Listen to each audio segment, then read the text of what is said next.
For this episode of Live Without an Expiration Date, I want to start with a scenario that I think a lot of people listening to this will recognize. You've been in your role for several years, maybe a long time. You're good at what you do, you know it, your peers know it, and historically, your organization has known it. But at some point, maybe 6 months ago, maybe a year, something started to feel different. Nothing you could point to cleanly. No performance review that went sideways, no conversation where someone told you that something had changed, just a feeling. Meetings feel slightly different. Your manager seems distracted when you talk. A project you expected to lead went to a different direction. You were included in a planning conversation, but your input didn't seem to land the way it once did. So, you've been doing what most smart, self aware professionals do in that situation. You've been trying to figure out if you're reading the tea leaves correctly. You've been asking yourself if you're being paranoid. You've been watching for more clues. You've probably told yourself reasonably that things go in cycles, that everyone has quieter periods, and that you should wait and see. That's what this episode is about. Not the feeling itself, but what to do with it when it won't go away. Before we get into the substance of this, though, I want to be clear about what I'm not doing today. I'm not here to make you paranoid. I'm not here to convince you that your organization is out to get you, or that every quiet meeting is a conspiracy, or that you should start updating your resume the moment a project gets reassigned. What I'm here to do is to talk honestly about something that almost never gets said plainly in the professional world. And that costs people real time and real options when they don't have the language for it. Organizations make decisions about people, significant ones, long before those decisions are communicated. And in that gap between when the decision is made and when it's delivered, there is a behavioral trail. It's not hidden. It's actually fairly consistent across the organization, across industries, across leadership styles. It's just that most of us are never trained to read it. And when we do notice it, we're often socially conditioned to rationalize it away rather than name it. This episode is about that trail, what it looks like, why it happens the way it does. We're talking about this not so you can spiral about it, but so you can respond to it from a position of choice rather than reaction. There's a difference, a significant difference between finding out something was coming and being blindsided by it. And in the second half of a career, that difference matters more than almost anything else because recovery time is not the same as a 32-year-old. Let's get into it. To understand the signals, you first have to understand why organizations behave the way they do when they made a decision about someone that hasn't been delivered yet. And the short answer is it's not malicious most of the time, it's institutional. When a decision has been made, whether that's a restructure, a role elimination, a performance conversation that's heading somewhere definitive, or a simple conclusion that someone isn't the right person for where the organization is going, there are real reasons why it takes time to surface. The first reason is legal review. In most organizations of any size, personnel decisions have to go through HR and often legal before they can communicate them. Depending on the complexity, severance, equity, benefit continuation, WARN Act, compliance and WARN, WARN Act compliance and larger layoffs, that process takes weeks or months. The second reasoning is sequencing. If you're being moved out, someone else has to be moved in. Succession decisions, hiring decisions, and organizational design often have to be sequenced before any one piece can be communicated. You can't tell someone they're being eliminated until you finalize what replaces them or how the work gets covered. The third reason is leadership discomfort. This is the part that doesn't get said enough. Many managers, even capable, decent ones, are genuinely conflict adverse when it comes to direct personnel conversations. Having the preliminary conversation that says we're moving in a different direction is one of the hardest things managers do, and a significant percentage of them will delay it as long as the organization process allows. The fourth reason is optionality. Sometimes organizations aren't fully decided. They have a direction of travel, but they're watching to see if something changes, a project outcome, a shift in strategy, the reaction to a reorganization. In those cases, the decision isn't finalized, but the signals are still there because the potential of a personnel move is real. Here's why these reasons matter to you as someone on the receiving end. The gap between the decision has been made and the conversation has happened can be anywhere from a few weeks to over a year. In that gap, people keep showing up, keep working hard, keep trying to influence the outcome. And the whole time, the organization is sending signals it can't fully control because you can't unmake a decision in how you treat someone, even when you're not ready to say it out loud. The signals leak. Behavior reflects reality faster than communication does, always. That's the foundation of everything else in this episode. One more thing we're saying before we get into the specific signals. People sometimes ask me, if someone suspects the organization has moved on, should they just ask directly? The honest answer is, it depends. A direct conversation with your manager. Example is, I want to check in on where I stand, or I want to make sure I have an accurate picture of how things are going. Those are legitimate. And sometimes it produces a real answer, especially if your manager is one of the ones who you can have an honest conversation with. But more often in the second half of a career, that kind of direct check-in gets managed. You get reinsurance, you get vague language about how things are going through a transition. You get told your contributions are valued, which is technically true, and also tells you nothing about what the organization is planning to do. The reason you need to read the behavioral signals is that they are often more accurate than the stated ones. Not because people are lying to you, though sometimes they are, but because people communicate through their behavior even when they're trying to manage the message. Let me walk you through what I've observed in my own career and in my work with leaders to be the consistent categories of signals. I'm going to spend real time here because this is the substance of this episode. I'm saying this up front. No single signal is definitive. The weight comes from the pattern. You're looking for consistency across categories over time. Category one, information flow. This is usually the first thing that changes, and it's the most reliable early signal.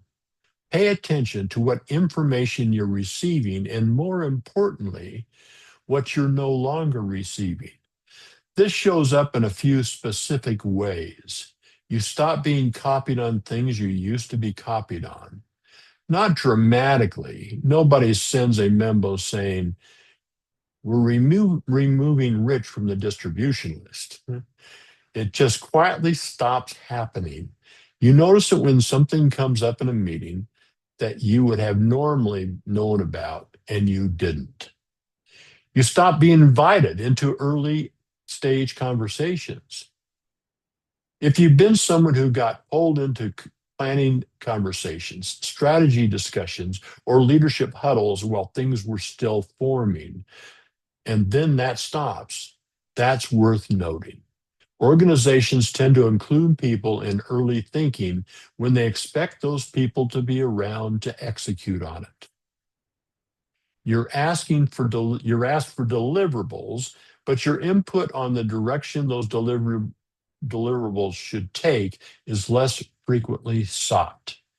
You become more of a resource and less of a voice. None of this is done to hurt you. It's done because conversations happen at the level of people who are seen as shaping the future.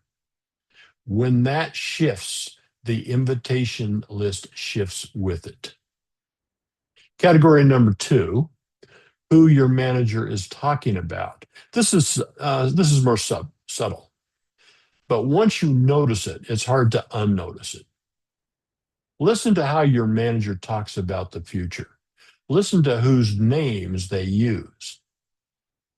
When they're describing what success looks like over the next year, who's in the picture? When they talk about a problem that needs solving, whose name comes up as someone who's going to work on it? If your name is increasingly absent from those forward-looking conversations, that is information. And it works the other way too. Pay attention to who your manager is now investing time in, particularly people who didn't previously have that kind of access. If someone else is being pulled into conversations, given visibility, assigned to the projects with the most strategic weight, that's not random. Organizations develop who they're betting on. Your manager may be entirely unaware they're doing this. It's often instinctive, not calculated, but it's still a signal. Category number 3 is how decisions are made around you. Watch for decisions in your domain that now happen without your involvement, or where your involvement is for form rather than substance. This is different from normal delegation or evolving responsibilities. What you're looking for is a pattern where decisions that would once have required your sign off, your input, or at least your awareness are now happening and you're learning about them after the fact. Or you're included in the meeting, but the direction was clearly established before you arrived. When an organization has moved on from someone, decision-making subtly routes around them. Not always, but not cleanly, but often enough that the patterns become visible over time. The clearest version of this is when something you were supposed to be leading, a project, an initiative, a relationship, gets quickly picked up by someone else. Sometimes there's an explanation given, bandwidth, alignment, a better fit for the new direction. Sometimes there's no explanation at all. Either way, it's worth marking. Category 4 is feedback quality. When was the last time you received real, substantive feedback? The kind that was specific, forward-looking, and had some development weight on it. Organizations invest feedback in people they're investing in. Real feedback, not the performance review kind, but the kind where someone pulls you aside and says, here's what I'm observing, and here's what I think you need to work on. That requires a belief that the person receiving it is going to be around long enough to act on it. And the feedback you're getting if the feedback you're getting has become more generic, vague, or simply absent, take note. The absence of real feedback is sometimes just a management failure. But, but combined with other signals in this list, it often means something more specific. Also worth noting, usually unusually positive, unusually vague feedback can sometimes be a signal too. When people are managing someone out, they often become paradoxically complimentary in a way that doesn't quite connect to anything specific. You're doing great, keep it up, from someone who normally would have given you real reaction to what you presented. That can be someone who has stopped investing in the quality of your development because the future they see in you doesn't require it. Category 5, your physical and social space. I don't mean this literally, though. Sometimes it is literal. The office that gets reassigned, the support that quietly gets redeployed. More broadly, the texture of your daily work environment. Are you being included in formal moments the way you used to be? Do people seek your opinion in hallway conversations or at the virtual equivalent? When you're in a group setting, does your presence change the energy or has it become neutral? This is the hardest category to name without sounding like you're being oversensitive, which is exactly why people rarely say it out loud. But social inclusion is not separate from organizational reality. It reflects it. People orient toward who they believe is influential, involved, and part of the future. When that changes, even informally, it's because the underlying organizational calculus has changed. Category 6, how you're being talked about externally. No one takes some intelligence gathering. This one takes some intelligence gathering, and it doesn't always surface, but when it does, it tends to be definitive. How is your organization describing you to people outside your immediate team? Are you being recommended for external opportunities, speaking engagements, in industry involvement, in a way that would suggest the organization sees you as representing them well? Or has that kind of visibility quietly stopped being extended? More specifically, if you have any line of sight into how your name comes up when leadership talks about capability, either directly or through trusted colleagues, that information is worth having. When an organization is moving on from someone, their name tends to drop out of internal and external succession conversations. They're no longer the example cited when leadership capability gets discussed. I want to pause here to say something directly. Going through a list like this can feel destabilizing. I know that. I'm not presenting this as here are 6 ways to confirm your worst fears. I'm presenting it as a framework for honest observation, not as ammunition for a spiral, but as a tool for clarity. Because here's the thing, if you go through these categories and the signals aren't there, or they're present in one category but not the other, that's useful information too. Sometimes the feeling that something is wrong is anxiety, not real reading. Having a framework helps you to tell the difference. And if the signals are there consistently across categories over time, then knowing that clearly is a gift, even if it doesn't feel like one.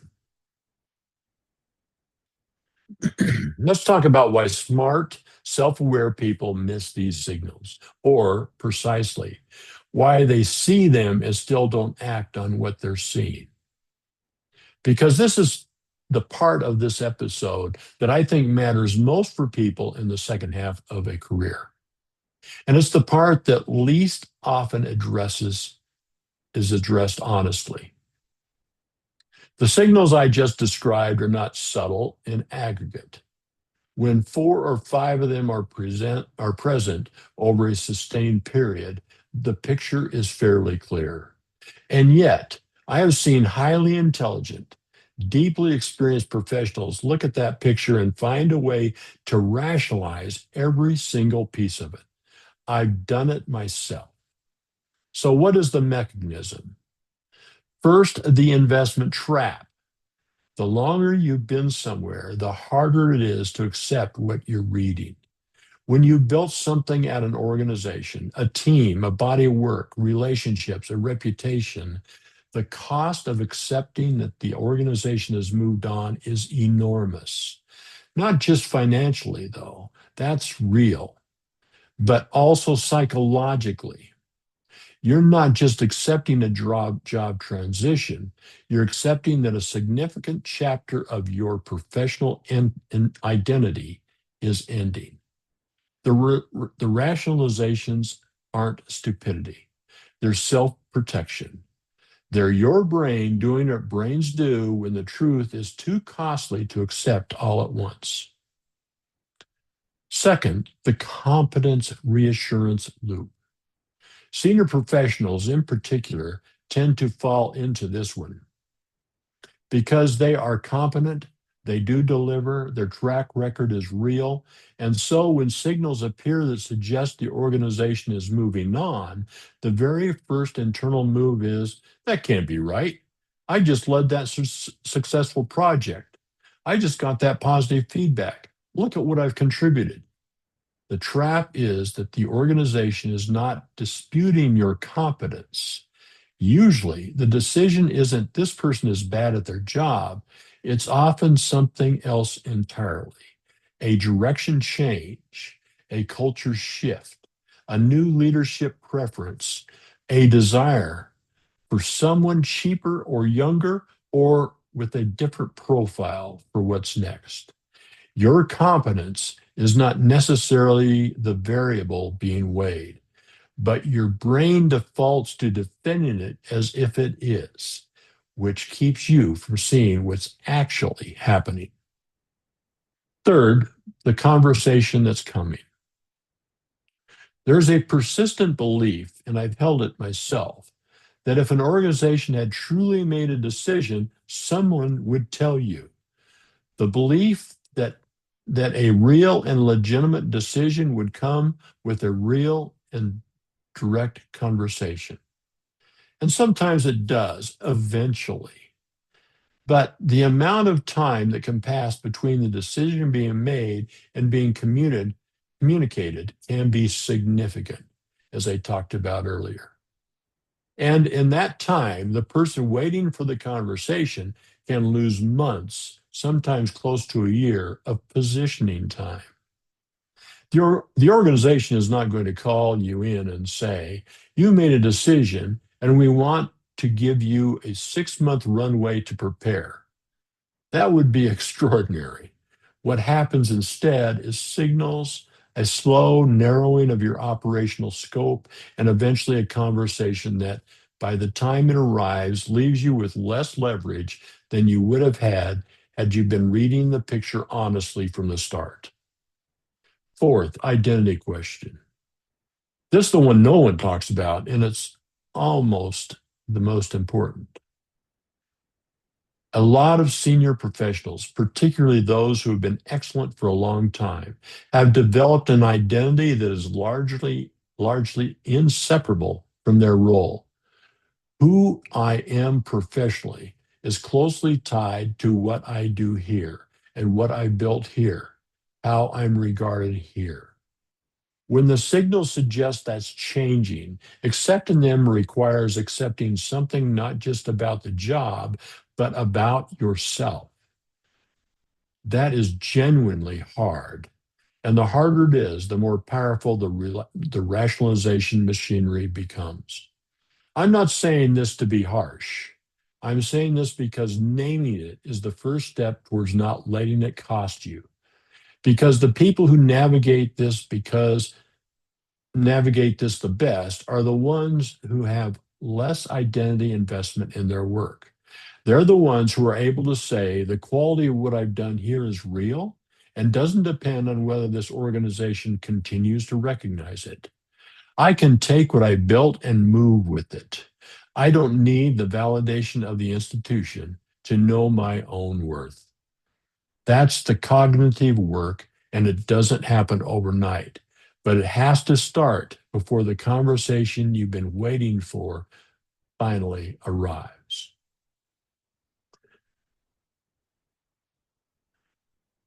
What clarity requires and what to do with it.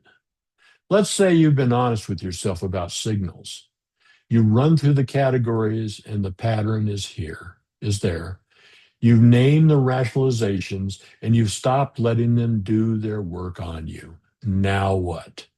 I want to be careful here not to turn this into a tactical checklist because I think that misses the point. The most important thing is to clarify itself, is to find clarity in it and what it allows you to do that you couldn't do without that clarity. First, stop optimizing for approval from a system that has already moved on. This is one of the most common behaviors I see in people who have read the signals but hadn't fully accepted them. They intensify, they work harder, they try to reprove themselves by doing more, being more visible, demonstrating more value. And sometimes that's the right move, but only if the organizational decision isn't made. If it is made, doubling down on a relationship that's already been concluded on the other side is not useful. It just costs you energy you're going to need elsewhere. That doesn't mean you check out or stop doing your job well. It means you stop putting emotional capital in trying to reverse a decision that's already been made with, with energy that could be going toward your next chapter. Second, expand your options before you need them. The most important thing clarity gives you is time. If you know or believe with reasonable confidence that a transition is coming, every week you spend in that knowledge before the formal conversation is a week you can use to reconnect with your network, clarify what you want next, begin positioning, explore things you haven't had time to think about. That's what you should be doing. The worst position is to be in is working in a transition from a standing start after the conversation happens. It's not impossible. People do it, but it's harder. The conversation tends to happen with timelines that serve the organization, not the person.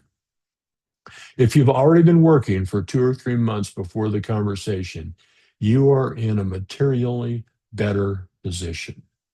Third, get real about what you actually want. This is the thing that often gets skipped in the urgency of a transition. People move from my current situation is ending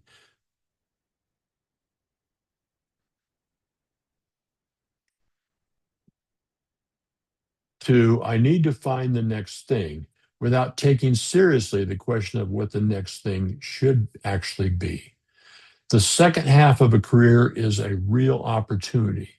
If you can approach it that way rather than purely as a crisis to be managed. The things that have limited your options before, a specific geography, a specific kind of organization, a role identity you felt you had to inhabit, those constraints are often loosening at exactly this moment. What would you do with that? I'm not suggesting that question is easy to answer. I'm suggesting it deserves real time and real honesty. And the window when you still have a salary, stability, and an employment status to operate from is the best window to do it. Fourth, if a direct conversation is possible, have it. It's not always possible, and not with every manager, and not in every organizational culture.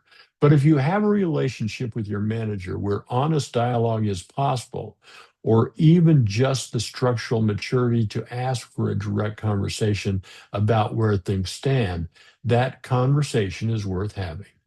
Not to argue with the decision, not to defend yourself, to get honest information.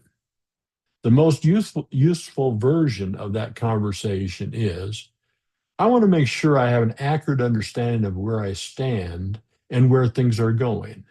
I'd rather know directly than operate on assumptions. That's not confrontational. It's a professional ask. And managers who respect you, even in the context of a difficult decision, will usually respond to it with more honesty than you'd get otherwise. What you do with that answer depends, what you do with that answer depends on the answer. But having it almost always is better than not having it. Fifth, take care of your footing. This is practical and worth saying explicitly. If a transition is coming, you want to be in the strongest possible financial and professional footing before it arrives. That means knowing your numbers, what you need, what you have, what the timeline looks like if your income changed. It means making sure your professional artifacts, your resume, your LinkedIn, your relationships are current and not in emergency mode. None of this is exotic, but people routinely neglect it because doing it means accepting that thing they're hoping won't happen, might actually happen. The cost of that neglect tends to be real. Let me say one more thing in this segment, and it's something I don't hear often enough.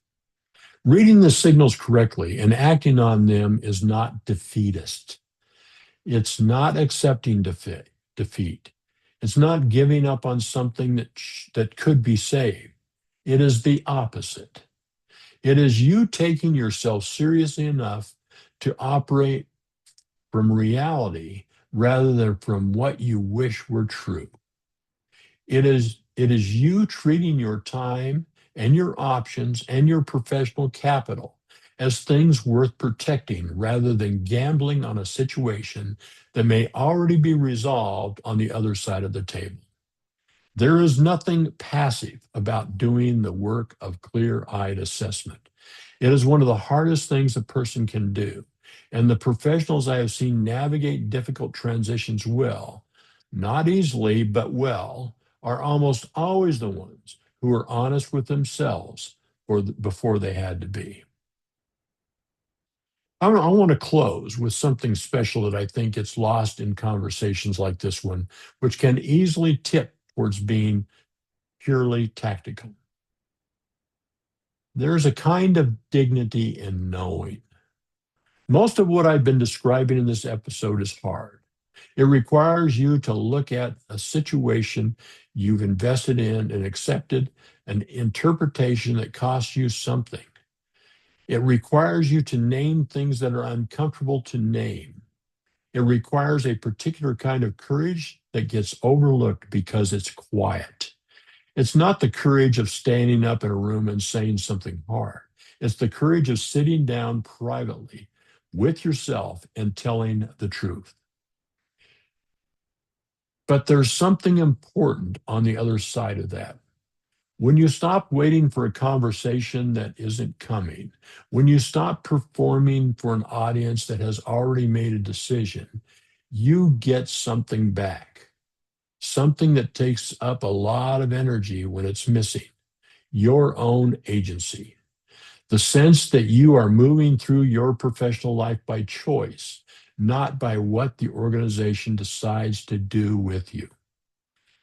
That's not a small thing, especially in the second half of a career when the questions get bigger about what the work has been for and what you want to be true of the next 10 or 15 years. About who you are outside the role you've occupied, Those questions deserve your full attention. And you can't give them full attention when you're spending that energy trying to read a room that's already moved on. So, if this episode landed for you today, if something in it felt like it was describing your situation, I'd invite you to sit with that rather than argue with it, not to catastrophize, not to act rashly, but to let yourself know what you know, because you're probably not wrong about what you're sensing. And the sooner you trust that, the more choice you'll have when it comes next. That's the episode. I'll see you next time. And if you find value with this or know somebody who could, in fact, find value in this content, please share it. Thank you.